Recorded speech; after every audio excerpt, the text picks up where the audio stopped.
ലേഖനം 11-ാമത്തെ അധ്യായമാണ് നമ്മളിപ്പോൾ പഠിച്ചുകൊണ്ടിരിക്കുന്നത്. 11-ാമത്തെ അധ്യായത്തിൽ നമ്മൾ ഹാബേൽ ഹാനോക്ക് കഴിഞ്ഞ പ്രാവശ്യം പഠിച്ചപ്പോൾ ഹാനോക്കിനെ കുറിച്ചാണ് പഠിച്ചത്. നോഹ എന്ന് പറയുന്ന കഥാപാത്രമാണെന്ന് നമുക്ക് പഠിക്കുവാനായി താല്പര്യപ്പെടുന്നത്. 11-ാമത്തെ അധ്യായം 7-ാമത്തെ വാക്യം, എബ്രായർ 11:7. ആർക്കെങ്കിലും ഒന്ന് വായിക്കാം. വിശ്വാസത്താൽ നോഹ അതുവരെ കാണാത്തവയെ കുറിച്ച് അരുളപ്പാടുണ്ടായിട്ട് ഭയഭക്തി പൂണ്ട തന്റെ കുടുംബത്തിന്റെ രക്ഷയ്ക്കായിട്ട് ഒരു പെട്ടകം തീർന്നു. അതിനാൽ അവൻ ലോകത്തെ കുറ്റം വിധിച്ച് വിശ്വാസത്താലുള്ള നീതിക്ക് അവകാശിയായിരുന്നു. ഇവിടെ ഹാബേലിനെ കുറിച്ച് വിശ്വാസത്താൽ യാഗം കഴിച്ചതിനെ കുറിച്ച് പഠിച്ചു. ഹാനോക്ക് വിശ്വാസത്താൽ നടക്കുന്ന ആളായിട്ടാണ് ഇവിടെ നോഹയെ കുറിച്ച് നമ്മൾക്ക് പഠിക്കാനായി സാധിക്കുന്നത്. അവന്റെ വിശ്വാസം പ്രവൃത്തിയിലൂടെ അവൻ കാണിക്കുവാൻ ഇടയായി തീർന്നു. ഫെയ്ത്ത് വർക്കിംഗ്, നോഹയുടെ വിഷയത്തിൽ അതാണ് കാണുവാനായി സാധിക്കുന്നത്. ഈ വാക്യം തന്നെ നമ്മൾ പഠിച്ചാൽ നോഹ എന്ന് പറയുന്ന ഹോൾ പേഴ്സണെ ആ വിശ്വാസം ബാധിച്ചിരിക്കുന്നത് നമുക്ക് കാണുവാനായി സാധിക്കുന്നുണ്ട്. തന്റെ ജീവിതത്തിൽ മുഴുവനും ഹാബേലാണെങ്കിൽ വിശ്വാസത്താലുള്ള യാഗം കഴിക്കുകയാണ് ചെയ്തത്, ഹാനോക്ക് ദൈവത്തോടുകൂടെ നടക്കുകയാണ് ചെയ്തത്. എന്നാൽ ഇവിടെ നോഹയെ കുറിച്ച് ആ വാക്യത്തിൽ തന്നെ വായിക്കുമ്പോൾ അവന്റെ മൈൻഡ് തന്നെ അവിടെ എഴുതിയിരിക്കുന്നു. അവൻ ദൈവത്തിന്റെ വാണിംഗ് കേട്ട് അതുപോലെ ഏറ്റെടുത്ത് ലോകത്തെ കുറ്റം വിധിച്ച് വിശ്വാസാല നീതിക്ക് അവകാശിയായി തീർന്നു എന്ന് കാണുവാനായി സാധിക്കുന്നുണ്ട്. അതേസമയം തന്നെ അവന്റെ ഹൃദയം ഭയമുള്ളതായി തീർന്നു, ഭയഭക്തി പൂണ്ടെന്നാണ് എഴുതിയിരിക്കുന്നത്. അതുപോലെ അവന്റെ സർവ കഴിവും ദൈവം പറഞ്ഞ കാര്യം ചെയ്യുവാനായി ഉപയോഗിച്ചു. ആക്ട് അവൻ പെട്ടകം പണിതു, ദൈവം പറഞ്ഞ പോലെ എല്ലാ കാര്യങ്ങളും ചെയ്തു. അതുപോലെ അനുഷ്ഠിക്കുന്നത് നമുക്ക് കാണുവാനായി സാധിക്കുന്നുണ്ട്. അതുവരെ ഉണ്ടാകാത്തവയെ കുറിച്ച് എന്നുള്ളതിനെ കുറിച്ച് പല ചിന്താഗതികളുണ്ട്. നേരത്തെ 2-ാം അധ്യായത്തിൽ നമ്മൾ വായിക്കുമ്പോൾ മഴ പെയ്യാതിരുന്ന ഒരു കാലത്തെ കുറിച്ച് വായിക്കുന്നു. മഞ്ഞ് ഭൂമിയിൽ ഉണ്ടായിട്ടാണ് നിലത്തെ നനച്ചിരുന്നത്. നോഹയുടെ ജലപ്രളയം വരെ മഴ ഉണ്ടായിരുന്നില്ല എന്ന് ചിന്തിക്കുന്നതുകൊണ്ട് തെറ്റില്ല. എന്നാൽ ജലപ്രളയം എന്നുള്ളതാണ് മീൻ ചെയ്യുന്നത്. അതുവരെ ഉണ്ടാകാത്തത് ഒന്നുകിൽ റെയിനോ അല്ലെങ്കിൽ റെയിൻ സ്റ്റോമോ ഇതെന്തുമാകട്ടെ ഉണ്ടാകാത്ത ഒരു കാര്യം അതുപോലെ താൻ വിശ്വസിക്കുവാൻ തൊക്കെ ഇടയായി തീർന്നു. നാം ഓർത്തിരിക്കേണ്ടത് അത് വിശ്വസിച്ച് ദൈവം പറഞ്ഞ അതുപോലെ അനുസരിക്കുന്നത് നോഹയുടെ കാലത്തും ഈസി അല്ലായിരുന്നു. നോഹയ്ക്ക് മറ്റുള്ളവരിൽ നിന്ന് ഒരുപാട് നിന്ദകൾ ഏൽക്കേണ്ടി വന്നു. ആളുകൾ റെഡിക്യൂള് ചെയ്തിട്ടുണ്ട്, ആളുകൾ തന്നെ വളരെ ക്രൂരമായി പരിഹസിച്ചിട്ടുണ്ട്. എന്നാൽ അവന്റെ വിശ്വാസ നിമിത്തമായി അറ്റ്ലീസ്റ്റ് അവന്റെ കുടുംബം മുഴുവനും രക്ഷപ്പെടുവാൻ തൊക്കെ ഇടയായി തീർന്നു. നമ്മുടെ കർത്താവായ യേശുക്രിസ്തു തന്നെ തന്റെ വരവിന്റെ ലക്ഷ്യമായി നോഹയുടെ കാലത്തെ കുറിച്ച് പ്രസ്താവിച്ചിട്ടുണ്ട്. അത് നമ്മൾ പിന്നീട് പഠിക്കുന്നതാണ്. നോഹയുടെ കാലത്തെ കുറിച്ച് നാം ഓർത്തിരിക്കേണ്ടത് ഇന്നസെന്റ് ആയ ആളുകൾ ബിസി ലൈഫിൽ ഇൻവോൾവ് ചെയ്ത് അങ്ങ് ജീവിക്കുകയാണ് ചെയ്യുന്നത്. ദൈവം ന്യായവിധി അയക്കാൻ പോകുന്നു എന്നുള്ള വാണിംഗ് അവർ കേട്ടുമില്ല, അവർ വിശ്വസിച്ചുമില്ല. അതിന്റെ ഫലമായി അവർ വലിയ കഷ്ടതയിലാകുവാൻ തൊക്കെ ഇടയായി തീർന്നു. അത് നമുക്ക് പുതിയ നിയമത്തിൽ നോഹയുടെ കാര്യത്തെ കുറിച്ച് നമുക്ക് കാണുവാനായി സാധിക്കുന്നുണ്ട്. നോഹയുടെ ജലപ്രളയത്തെ കുറിച്ച് ഉൽപ്പത്തി പുസ്തകം 6-ാം അധ്യായം മുതൽ 8-ാം അധ്യായം വരെ നമുക്ക് കാണുവാനായി കഴിയുന്നുണ്ട്. 6-ാം അധ്യായം വായിക്കുമ്പോൾ അവിടെ പറയുന്ന കാര്യങ്ങൾ അന്ന് ലോകത്തിന്റെ ഗതി എന്തായിരുന്നു എന്ന് 6-ാം അധ്യായത്തിന്റെ 5 മുതൽ 13 വരെയുള്ള വാക്യങ്ങൾ വായിക്കുമ്പോൾ അവിടെ കാണുവാനായി സാധിക്കുന്നുണ്ട്. 2 പദങ്ങളാണ് പ്രത്യേകിച്ച് കാണുന്നത്. കറപ്റ്റഡ് ആയിരുന്നു, പീപ്പിൾ കറപ്റ്റഡ് ആയിരുന്നു. അതുപോലെ തന്നെ വയലൻസ് ആയിരുന്നു.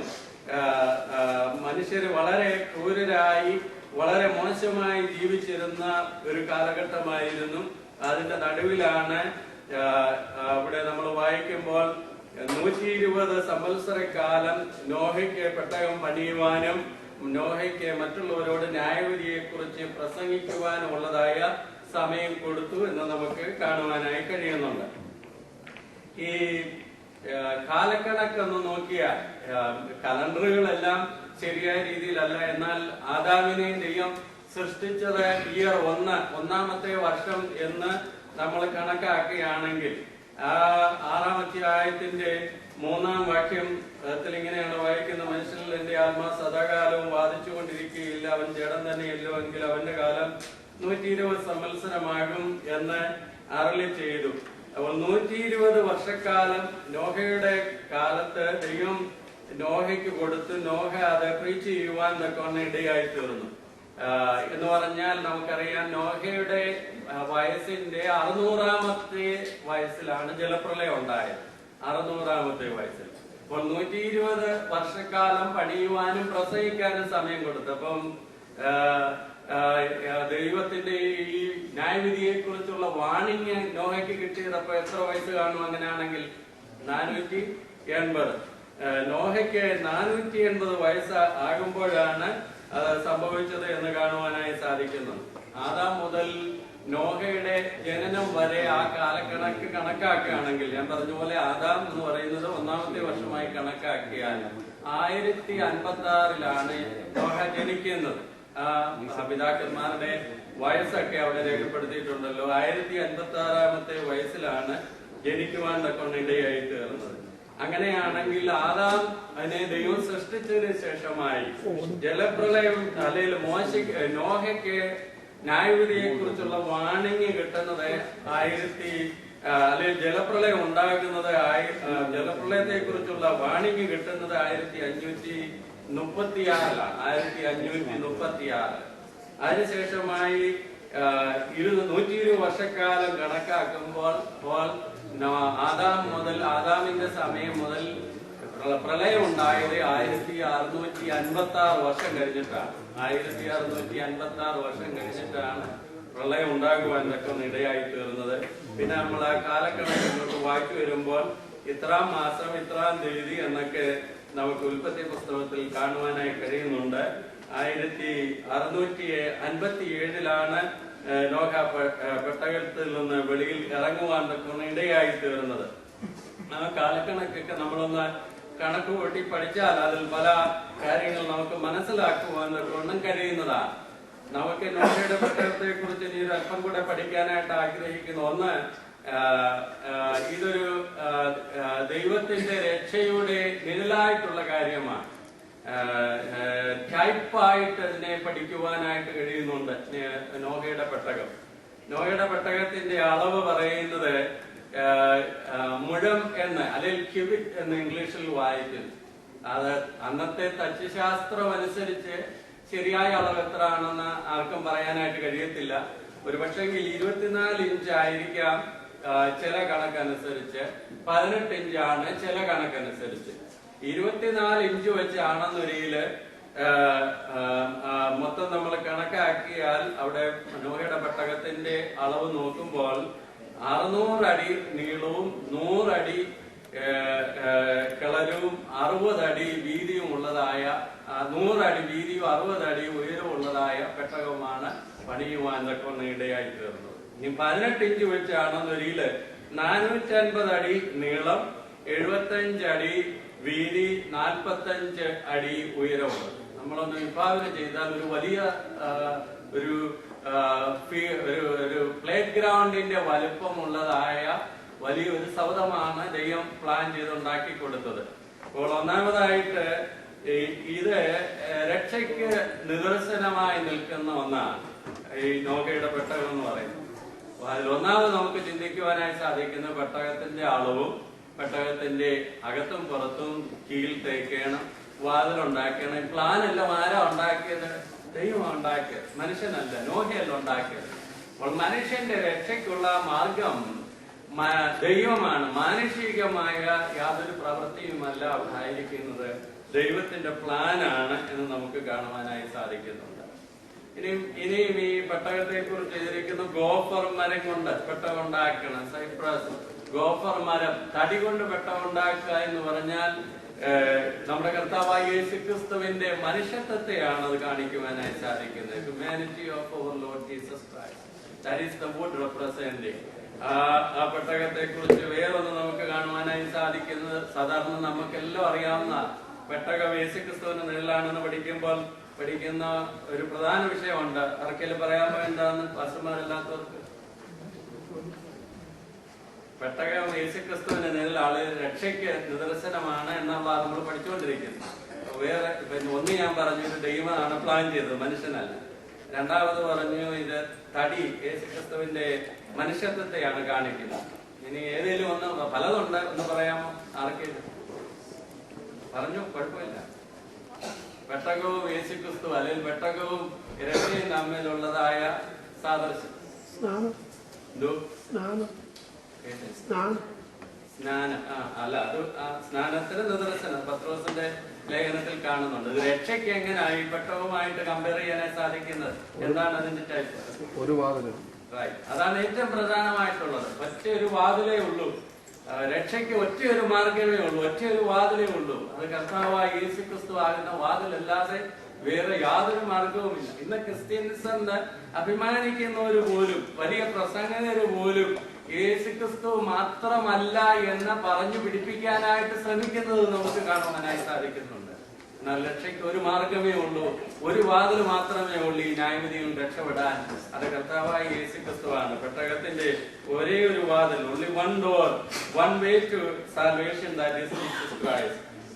അതുപോലെ തന്നെ ഈ പെട്ടകത്തെ കുറിച്ച് നമുക്ക് കാണുവാനായി സാധിക്കുന്നത്, ഈ പെട്ടകം മനുഷ്യന് രക്ഷപ്പെടാൻ മാത്രമല്ല ഉപയോഗിക്കപ്പെട്ടത്. നോഹയ്ക്ക് അവന്റെ കുടുംബത്തിനും രക്ഷപ്പെടുവാൻ വേണ്ടി നീ ഒരു പെട്ടകം ഉണ്ടാക്കണം എന്നാണ് ദൈവം പറഞ്ഞത്. പക്ഷേ മൂക്കിൽ ജീവശ്വാസമുള്ള എല്ലാ ജീവജന്തുക്കളെയും, ശുദ്ധിയുള്ളതും അശുദ്ധമായതും, ശുദ്ധിയുള്ളത് 7, ശുദ്ധിയില്ലാത്ത 2 വിധം.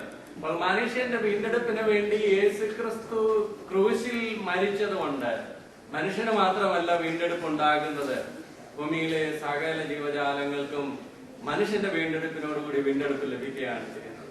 റോമാലേഖനത്തിൽ നമ്മൾ വായിക്കുന്നു, സൃഷ്ടി മുഴുവൻ എന്തിനു വേണ്ടി കാത്തിരിക്കുന്നു? ദൈവപുത്രന്റെ വെളിപ്പാടിന് വേണ്ടി കാത്തിരിക്കുന്നു. ദ്രവത്വത്തിൽ നിന്നുള്ളതായ ആ വീണ്ടെടുപ്പിന് വേണ്ടി കാത്തിരിക്കുകയാണ്. അപ്പോൾ നമ്മുടെ വീണ്ടെടുപ്പ് പൂർണ്ണമാകുന്നതോടുകൂടി ശാപഗ്രസ്തമായിരിക്കുന്ന ഭൂമിക്ക് പോലും വിടുതലാണ്.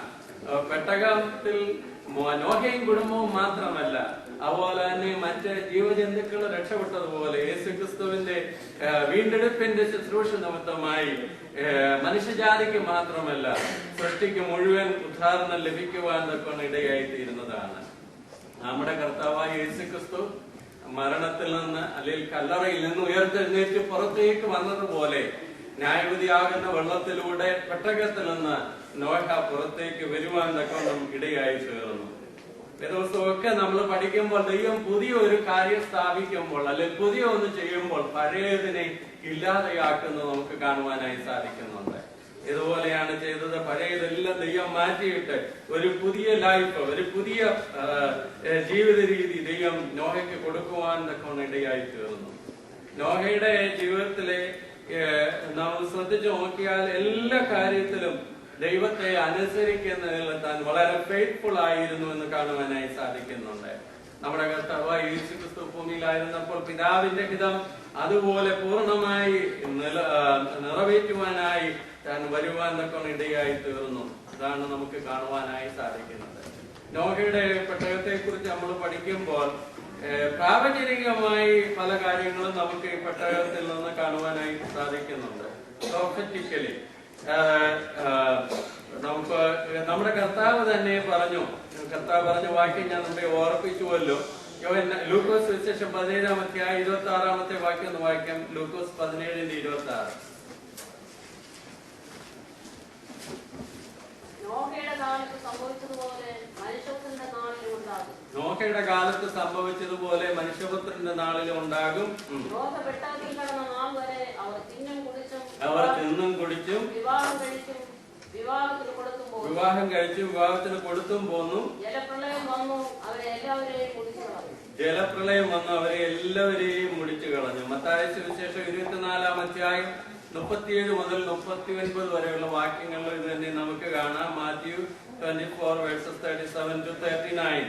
ഇവിടെ യേശുക്രിസ്തുവിന്റെ വെളിപ്പാടിന് മുമ്പായി, യേശുക്രിസ്തു രണ്ടാമത് വരുന്നതിന് മുമ്പായി, ബിഫോർ ദ റാപ്ചർ, നോഹയുടെ കാലം പോലെ ആകുമെന്ന് പ്രാവചനികമായി നമ്മുടെ കർത്താവ് തന്നെ പറഞ്ഞു.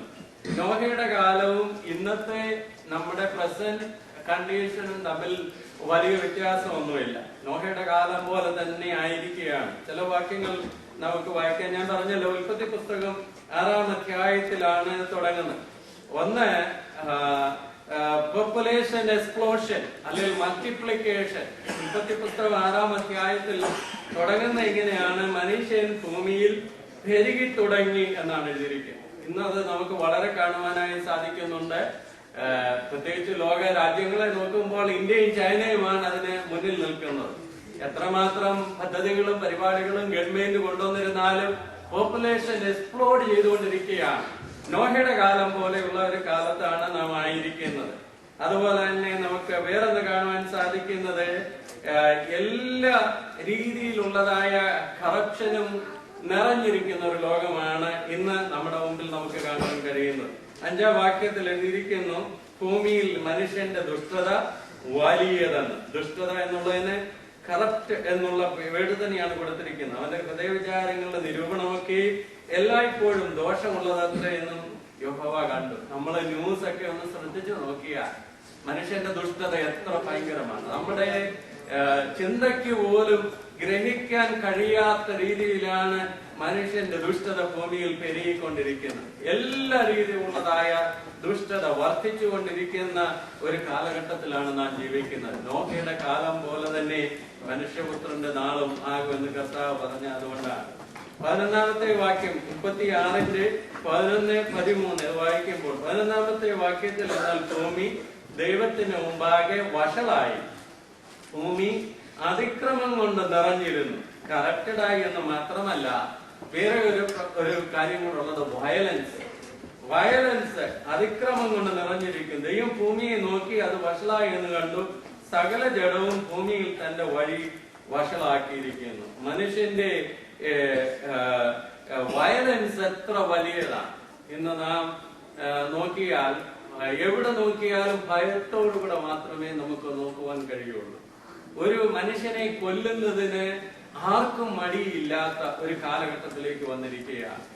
സ്വന്തമായി ജീവനെ കൊടുത്ത് എന്ന് പറഞ്ഞാൽ, ഇന്നത്തെ നമ്മുടെ കാലത്തെ അനുസരിച്ച് പറഞ്ഞാൽ എന്താണ്, തന്നെത്താൻ മരിക്കാൻ, ഹ്യൂമൻ ബോംബായി തീരാൻ, അതിനുവേണ്ടി എന്തും ചെയ്യാൻ മടിക്കാത്ത നമുക്ക് ഈ കഴിഞ്ഞ ആഴ്ച തന്നെ നമ്മുടെ അടുത്തുള്ളതായ സബേർബുകളിൽ തന്നെ ന്യൂജേഴ്സിയിൽ നിന്നും പെൻസിൽവാനിയയുടെ സബേർബിൽ നിന്നും അമേരിക്കക്കാരായ ആളുകൾ ടെററിസ്റ്റുമായി ഇൻവോൾവ് ആയി മറ്റു രാജ്യങ്ങളിൽ പോയി ആളുകളെ കൊല്ലുവാൻ തക്കവണ്ണം അത്ര വയലന്റ് ആയിരിക്കും. നമുക്കറിയത്തില്ല നമ്മുടെ നെക്സ്റ്റ് ഡോറിൽ ആരാ, എങ്ങനെയുള്ളവരാ ജീവിക്കുന്നത് എന്ന് പറഞ്ഞാൽ കാലം എന്തായി തീർന്നിരിക്കുകയാണ്. അതിക്രമം വർദ്ധിച്ചിരിക്കുകയാണ്. മനുഷ്യന്റെ അതിക്രമം, വയലൻസ് അത് വളരെ വർദ്ധിച്ചുകൊണ്ടിരിക്കുന്ന ഒരു കാലത്തിലാണ് നാം പാർക്കുന്നത്. ഇതെല്ലാം വിളിച്ചറിയിക്കുന്ന എന്താണ്? നമ്മുടെ കർത്താവ് പറഞ്ഞു, മനുഷ്യപുത്രന്റെ വരവും അതുപോലെയാകും, നോഹയുടെ കാലം പോലെയാകുമെന്ന് പറയുവാൻ കൊണ്ടിടയായി തീർന്നു.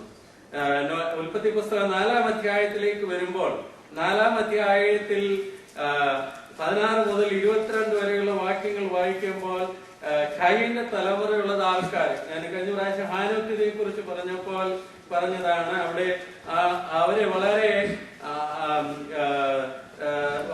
രീതിയിലൊക്കെ ഒരുപാട് ഇംപ്രൂവ്മെന്റ് അവർ ആ കാലത്തുള്ളതായിട്ട് നമുക്ക് കാണുവാനായി സാധിക്കുന്നുണ്ട്. അവിടെ ജനിച്ചതായ ഖൈന്റെ സന്തതിയിലെ പല ആളുകളെ കുറിച്ച് പറയുമ്പോൾ അവര് 21-ാം വാക്യത്തിൽ അവൻ കിന്നരവും വേണവും പ്രയോഗിക്കുന്ന എല്ലാവർക്കും പിതാവായി തീർന്നു എന്ന് പറഞ്ഞാൽ ആർട്ട് പരമായി വളരെ ശക്തിയുള്ളവരായി, കഴിവുള്ളവരായി അവർ തീർന്നു. തന്നെയുമല്ല, അവരായുധങ്ങൾ ഉണ്ടാക്കുന്നവരായി തീർന്നു. ചെമ്പുകൊണ്ട് ഇരുമ്പുകൊണ്ടുള്ള ആയുധങ്ങളെ തീർക്കുന്നവരായി തീർന്നു. അപ്പോൾ ആർട്ട് ആൻഡ് ഇൻഡസ്ട്രി വളരെ എക്സ്പാൻഡ് ചെയ്തിരുന്ന ഒരു കാലമായിരുന്നു നോഹയുടെ കാലം. ഇന്ന് എത്ര വേഗമാണ് സയൻസ് പുരോഗമിച്ചുകൊണ്ടിരിക്കുന്നത്, കണ്ടുപിടുത്തങ്ങൾ.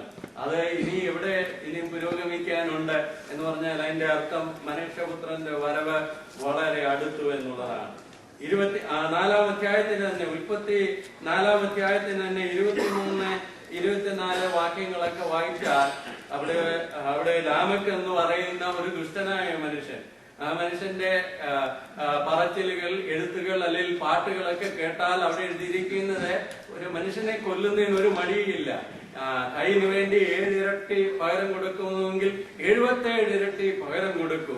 ഒരു മുറിവിന് പകരം ഒരു മനുഷ്യനെ കൊല്ലും എന്ന് പറഞ്ഞാൽ മനുഷ്യന്റെ മനസ്സാക്ഷി വളരെ ക്രൂരമായി തീർന്നിരിക്കുന്നു. ഒരാളെ കൊല്ലുന്നതിന്, ഒരാളെ ഇല്ലാതെയാക്കുന്നതിന് യാതൊരു വിഷമവും ഇല്ലാത്ത രീതിയിലായിരിക്കുന്ന ഒരു കാലം.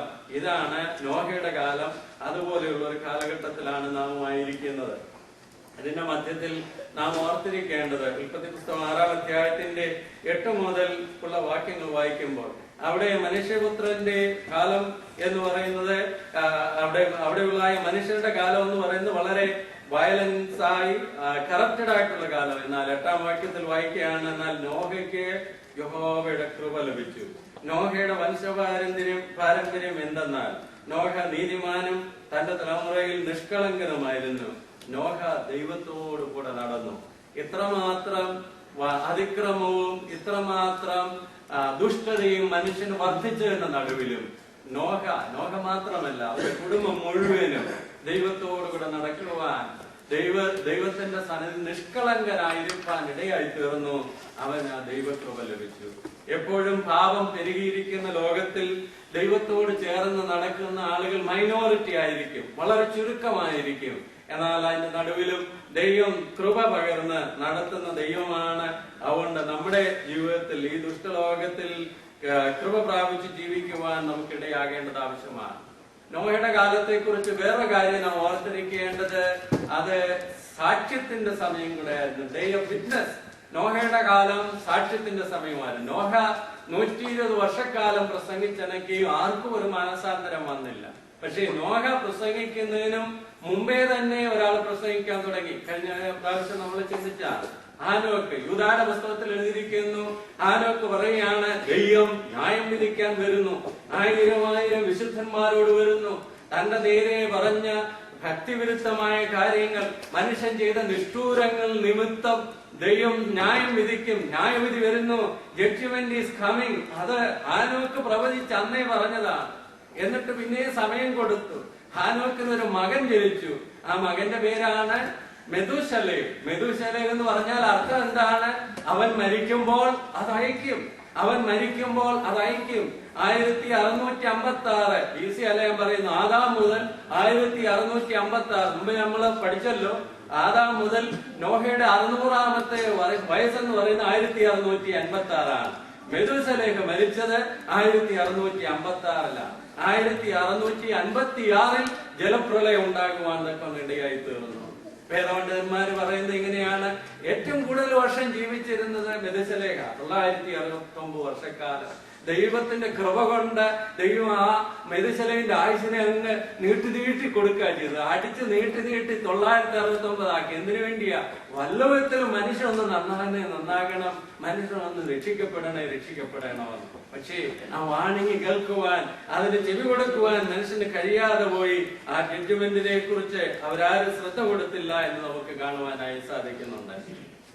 ഞാൻ 1-2 കാര്യങ്ങളോട് പറഞ്ഞ് പെട്ടെന്ന് അവസാനിപ്പിക്കട്ടെ. പ്രാക്ടിക്കലായി നോഹയുടെ ജലപ്രളയത്തെ കുറിച്ച് നമുക്ക് പഠിക്കാനുള്ള പാഠങ്ങൾ എന്തൊക്കെയാണ്?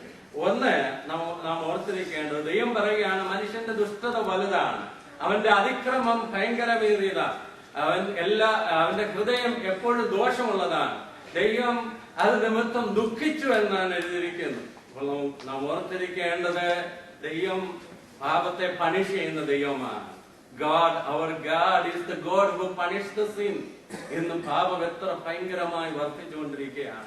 ദൈവം ലോകത്തിൽ എവിടെയെല്ലാം മനുഷ്യന്റെ ദുഷ്ടത പെരുകുക, ആ സമയത്തെല്ലാം ന്യായവിധി അയച്ചിട്ടുണ്ട്. സോദോം ഗൊമോറായി ദൈവം പറഞ്ഞത് അങ്ങനെ തന്നെയാണോ എന്ന് ഞാൻ പോയി നോക്കട്ടെ. നോക്കിക്കഴിഞ്ഞ് തീയും ഗന്ധവും വർഷിപ്പിച്ച് സോദോം ഗൊമോറയെ ദൈവം നശിപ്പിച്ചു. മനുഷ്യന്റെ ദുഷ്ടത വലുതായിരുന്നപ്പോൾ നോഹയുടെ കാലത്ത് ജലപ്രളയത്താൽ ദൈവം ഭൂമിയെ നശിപ്പിച്ചു. ഇന്ന് എങ്ങനെയാണ്? ഈ ഭൂമിയിൽ ന്യായവിധി വന്നില്ലെങ്കിലേ അതിശയമുള്ളൂ, അത് താമസിക്കുന്നെങ്കിലേ അതിശയമുള്ളൂ. ഇന്ന് നമ്മുടെ ചുറ്റുപാടുകളിലൊക്കെ കണ്ണോടിക്കുമ്പോൾ എത്ര ഭയങ്കരമായ ദുഷ്ടത, എത്ര ഭയങ്കരമായ പാപം എല്ലാം പെരുകിക്കൊണ്ടിരിക്കുകയാണ്. മനുഷ്യൻ ദൈവത്തിന് വിരോധമായി ചെയ്യുന്ന കാര്യങ്ങൾ. അവിടെ ബാബേൽ ഗോപുരം പണിയുന്ന സമയത്ത് ദൈവത്തിന്റെ പദ്ധതിയെ താറുമാറാക്കാനാണ് മനുഷ്യൻ പ്ലാൻ ചെയ്തത്. ദൈവം പറഞ്ഞു നിങ്ങൾ ഭൂമിയിൽ എല്ലായിടവും നിറയുവീനെന്ന് പറഞ്ഞപ്പോൾ പറഞ്ഞു നമ്മൾ പിരിഞ്ഞു പോകരുത്, ഒരിടത്ത് നിൽക്കണം, സ്വർഗത്തോളം എത്തുന്ന ഒരു ഗോപുരം പണിയണം. ദൈവം ഇറങ്ങി വന്നു, അവരുടെ പണി നശിപ്പിച്ചു കളഞ്ഞു. ഇന്നും മനുഷ്യൻ ദൈവത്തെക്കാൾ സൃഷ്ടിക്കുവാനായിട്ടുള്ള തത്രപ്പാടിലാണ്. ക്ലോണിങ്ങും അതുപോലുള്ള കാര്യങ്ങളും എല്ലാം മനുഷ്യന് കുറെയൊക്കെ ചെയ്യാൻ സാധിച്ചെന്ന് വരും. പക്ഷേ അധികം നേരം മനുഷ്യനെ അങ്ങനെ ദൈവം വിടത്തില്ല. ദൈവം ഭൂമിയെ ന്യായം വിധിക്കും. ഒരു ന്യായവിധി വരുന്നുണ്ട്, ജലപ്രളയത്താലല്ല. പത്രോസിന്റെ ലേഖനത്തിൽ വായിക്കുന്നു, ഈ ഭൂമിയെല്ലാം ഇവിടെ കാണുന്ന വലിയ സൗധങ്ങളെല്ലാം, ഇവിടെ കാണുന്ന മനോഹര കാര്യങ്ങളെല്ലാം ഈക്കായി സൂക്ഷിച്ചിരിക്കുന്നു. വലിയൊരു ന്യായവിധി വരുന്നെന്ന് നാം മറന്നു പോകരുത്. ദൈവത്തിന്റെ വാണിങ് ദൈവം അനേക പ്രാവശ്യം വാൺ ചെയ്യും. ലോകത്തെ വാൺ ചെയ്യും, രാജ്യങ്ങളെ വാൺ ചെയ്യും, വ്യക്തികളെ വാൺ ചെയ്യും. പക്ഷെ എന്നും വാണിംഗം കൊണ്ടിരിക്കുകയില്ല. ദൈവത്തിന്റെ ക്ഷമ എന്ത് ചെയ്യുന്ന ഒരു സമയമുണ്ട്, പ്രളയം വരുന്ന ഒരു സമയമുണ്ട്, ന്യായവിധി വരുന്ന ഒരു സമയമുണ്ട് എന്നുള്ളത് നാം ഓർത്തിരിക്കണം. എന്നാൽ ആ ന്യായവിധിയുടെ നടുവിലും ദൈവം തന്റെ ജനത്തെ സൂക്ഷിക്കുന്ന ദൈവമാണ്. ഈ വലിയ ഭയങ്കരമായ കാലത്തിന്റെ നടുവിൽ 36:8 വായിക്കുന്ന നോഹയ്ക്ക് യഹോവയുടെ കൃപ ലഭിച്ചു. നാം ഇവിടെ ആയിരിക്കുന്നത്, അല്ലെങ്കിൽ നമുക്ക് ന്യായവിധിയെ കുറിച്ച് പേടിയില്ലാതിരിക്കുന്നത്, ന്യായവിധി വരാൻ പോകുന്നു എന്നുള്ളത് അറിഞ്ഞിരിക്കുന്നത് മറ്റൊന്നും കൊണ്ടല്ല, കൃപ കൊണ്ടാണ്. ആ കൃപ നമ്മുടെ മേൽ വന്നതുകൊണ്ടാണ് എന്ന് നാം മറന്നു പോകരുത്. അതുപോലെ തന്നെ ദൈവത്തിന്റെ കൃപ ലഭിച്ചതായ എല്ലാവരും ദൈവത്തെ അനുസരിച്ച് ജീവിക്കുവാൻ ഇടയാകണം. ഉൽപ്പത്തി പുസ്തകത്തിൽ നമ്മൾ ആദ്യം പഠിച്ചതാണ്, നോഹ ദൈവശബ്ദം കേട്ട് കഴിഞ്ഞപ്പോൾ അത് അതുപോലെ ഒബേ ചെയ്തു, മുഴുവൻ താനെ അതുപോലെ തന്നെ ചെയ്യുവാൻ തക്കവണ്ണം ഇടയായി തീർന്നു. ഒരിക്കലൊരു ദേവദാസൻ പറഞ്ഞ് ഞാനിപ്പോഴും ഓർക്കാറുണ്ട്, നോഹ ഈ 600 അടി നീളവും 100 അടി വീതി 60 അടി ഉയരമുള്ള പെട്ടകം അകത്തും പുറത്തും കീൽ തേച്ച് അതിന് കിളിവാതിൽ ഉണ്ടാക്കി, ഡോറുണ്ടാക്കി, മൃഗങ്ങൾക്ക് അതിന് വേണ്ട ഫുഡും എല്ലാം ശേഖരിച്ച് വെക്കുക എന്ന് പറഞ്ഞാൽ കൊച്ചു കാര്യമൊന്നുമല്ല. അദ്ദേഹത്തിന്റെ ഭാഷയിൽ പറഞ്ഞു, നോഹയ്ക്ക് ഉണ്ടായിരുന്ന സ്ഥലമൊക്കെ ഒരുപാട് അങ്ങ് വിറ്റിട്ട് ഈ പെട്ടകം പണിതത് എവിടെയാണ്? കരയിലാണ് പണിത് വെച്ചിരിക്കുന്നത്. ആളുകളൊക്കെ പറഞ്ഞാണ് കടലിന്റെ അടുത്തെങ്ങാണ് കൊണ്ട് വെച്ചിരുന്ന എല്ലാരും കൂടെ തള്ളി കടലിലോട്ടെങ്കിലും ഇറക്കാമായിരുന്നു. പക്ഷെ ദൈവം കടലിനെ നോഹ ഇരുന്ന പെട്ടകത്തിന്റെ അടുത്തേക്ക് വരുത്തി. നോഹ ഇതെല്ലാം ചെയ്തപ്പോൾ നോഹയ്ക്ക് അസുഖമുണ്ടെന്നും തലയ്ക്ക് നല്ല നോർമൽ അല്ലെന്നും ഒക്കെ പറഞ്ഞ ആളുകളുണ്ട്. പക്ഷെ ആ ദൈവദാസൻ പറഞ്ഞ ചുരുക്കം ഇതാണ്, പെട്ടകത്താൽ ജലപ്രളയത്താൽ ഭൂമിയെല്ലാം നശിച്ചു പോയപ്പോൾ പിന്നെ ഭൂമി മുഴുവൻ കിട്ടിയത് ആർക്കാ? നോഹയ്ക്കാ കിട്ടിയത്. പിന്നെ ആരും ഭൂമിയിലില്ല, നോഹയും കുടുംബം മാത്രമേ ഉള്ളൂ. നോഹയ്ക്കുള്ളതായ അവകാശങ്ങൾ കുറച്ചങ്ങ് തീരെഴുതി വിറ്റാലും അതൊരിക്കലും നഷ്ടമല്ല. കാരണം ഇത് മുഴുവൻ നോഹയ്ക്കാ കിട്ടുവാൻ തന്നെ ഇടയായി തീർന്നത്. അതുകൊണ്ട് ദൈവത്തെ സ്നേഹിച്ച് മാനിച്ച് ദൈവത്തിന് വേണ്ടി ചെയ്യുന്ന ഒരു കാലത്തും നഷ്ടമുള്ളതല്ല. ഇവിടെ വേറെ കാര്യം കൂടെ ഓർത്തിരിക്കണം, ഇത് നാം വിറ്റ്നസ് ചെയ്യുമ്പോൾ അല്ലെങ്കിൽ സാക്ഷ്യം പറയുമ്പോൾ നാം ലോകക്കാരെ പോലെ ആയിരിക്കാൻ പാടില്ല. നോഹ ആ കാലത്ത് നീതിമാനായിരുന്നു, നിഷ്കളങ്കനായിരുന്നു, അവൻ ദൈവത്തോടുകൂടെ നടക്കുന്നവനായിരുന്നു. ഒരു സെപ്പറേറ്റഡ് ആൾക്കാർക്ക് മാത്രമേ കർത്താവിന്റെ സാക്ഷ്യം നിർവഹിക്കാൻ കഴിയുകയുള്ളൂ. മറ്റുള്ളവരോട് യേശുവിനെ കുറിച്ച് പറയണമെങ്കിൽ, രക്ഷയുടെ മാർഗം പറയണമെങ്കിൽ നാം വേർപെട്ടവരായിരിക്കണം. നോഹയുടെ കാലത്ത് ഉൽപ്പത്തി പുസ്തകം 6-ാം അധ്യായം 1 മുതൽ 4 വരെയുള്ള വാക്യങ്ങൾ വായിക്കുമ്പോൾ അവിടെ എഴുതിയിരിക്കുന്ന ഒരു വിഷയമുണ്ട്. മനുഷ്യരുടെ പുത്രന്മാർ, ദൈവത്തിന്റെ പുത്രന്മാർ മനുഷ്യരുടെ പുത്രിമാരെ സൗന്ദര്യമുള്ളവരെന്ന് കണ്ടു ഒരു വിവാഹം കഴിച്ചു മല്ലന്മാർ ചെയ്തിട്ട്. വേദപണ്ഡിതന്മാരുടെ ഇടയിൽ ഇതുവരെ തീരാത്ത ഒരു തർക്കമാണ് ഈ മനുഷ്യരുടെ പുത്രന്മാർ എന്ന് പറയുന്നത് ആരാണെന്നുള്ളതിന്. ഏഞ്ചൽസ് ആണ്, മനുഷ്യപുത്രന്മാരെന്ന് പറയുന്ന ദൂതന്മാരാണെന്ന് പറയുന്നുണ്ട്. ഒരു കൂട്ടം നല്ല ഒരു ഭാഗം ആളുകൾ ശേത്തിന്റെ പാരമ്പര്യത്തിൽ വരുന്ന വിശുദ്ധരായ ദൈവമക്കളെ ഉദ്ദേശിച്ചാണ് അത് പറഞ്ഞിരിക്കുന്നത് എന്ന് പറയുന്നുണ്ട്. അതിന് ന്യായവുമുണ്ട്, അതിന് എതിർന്യായമുണ്ട്. മറ്റേതിന് ന്യായമുണ്ട്, എതിർന്യായമുണ്ട്. ഇത് രണ്ടിലേതാണെന്ന് ഞാനും പറയുന്നില്ല, നിങ്ങൾ ചിന്തിച്ചുകൊണ്ടാൽ മതി. പക്ഷേ ഇത് മനുഷ്യരാണെങ്കിൽ, മനുഷ്യരുടെ അല്ലെങ്കിൽ നല്ല ദൈവമക്കളുടെ ശേത്തിന്റെ പരമ്പരയിൽപ്പെട്ടവരെ കൈയിന്റെ സന്തതി പരമ്പരയെല്ലാം ദൈവത്തിന് വിരോധമായി ജീവിക്കുന്ന, ദൈവത്തെ വേണ്ടാതെ ജീവിക്കുന്ന, ദൈവം ഒരിക്കൽ വിശ്വാസ മാർഗത്തിന് എതിരായി ജീവിക്കുന്ന സമൂഹമാണ്. പക്ഷെ അവരുടെ മക്കളെ കണ്ടിട്ട് അവർ സൗന്ദര്യമുള്ളവരെന്ന് കണ്ടിട്ട് ഇഷ്ടമുള്ളവരെ വിവാഹത്തിന് വേണ്ടി തെരഞ്ഞെടുത്തത് ദൈവകോപത്തിന് കാരണമായി തീർന്നു. ഇന്നും അതല്ലേ നമുക്ക് കാണുവാനായി സാധിക്കുന്നത്. വിശ്വാസിയാണോ വേർപെട്ടവനാണോ ഇതൊന്നും വിഷയമായിരിക്കുന്നില്ല. എന്നാൽ ദൈവമക്കൾ സാക്ഷ്യം നിർവഹിക്കാനുള്ളവര്, വിശുദ്ധിയും വേർപാടും പാലിക്കണം. വിവാഹ ജീവിതത്തിലും അതുപോലെ തന്നെ ദൈവമക്കളുമായി മാത്രമേ ബന്ധം പാടുള്ളൂ. രക്ഷിക്കപ്പെടാത്ത ഒരാള് രക്ഷിക്കപ്പെട്ടോളൂ എന്ന് വിചാരിച്ച് ഒരിക്കലും വിവാഹബന്ധത്തിൽ ഏർപ്പെടാൻ പാടില്ല. നാം വിശുദ്ധരാണ്, വേർപെട്ടവരാണ്. അത് നാം സൂക്ഷിച്ചിരിക്കേണ്ടത് ആവശ്യമാണ്. നോഹയുടെ കാലം പോലെ മനുഷ്യപുത്രന്റെ നാളുമാകും. നമ്മുടെ കർത്താവ് വരാൻ ഇനി അധികകാലമൊന്നുമില്ല. നോഹയുടെ കാലത്തേക്കാൾ കുറച്ചുകൂടെ ഡിഗ്രി വർദ്ധിച്ച രീതിയിൽ ഇന്ന് ലോകത്തിന്റെ ഗതിയായിരിക്കുകയാണ്. ഏത് സമയം നമ്മുടെ കർത്താവിന്റെ വരവാകും. അതുകൊണ്ട് നമ്മുടെ കർത്താവ് തന്നെ പറഞ്ഞ മനുഷ്യപുത്രന്റെ വരവ് ഒരു കണി പോലെ സംഭവിക്കാതിരിക്കുവാൻ സദാകാലവും ഉണർന്നും പ്രാർത്ഥിച്ചും കൊണ്ടിരിപ്പേൻ. ഈ പാപം നിറഞ്ഞ ലോകത്തിൽ, ദുഷ്ടത നിറഞ്ഞ ലോകത്തിൽ വിശുദ്ധരായി ജീവിക്കുവാൻ നമുക്ക് നമ്മെ തന്നെ സമർപ്പിക്കാം.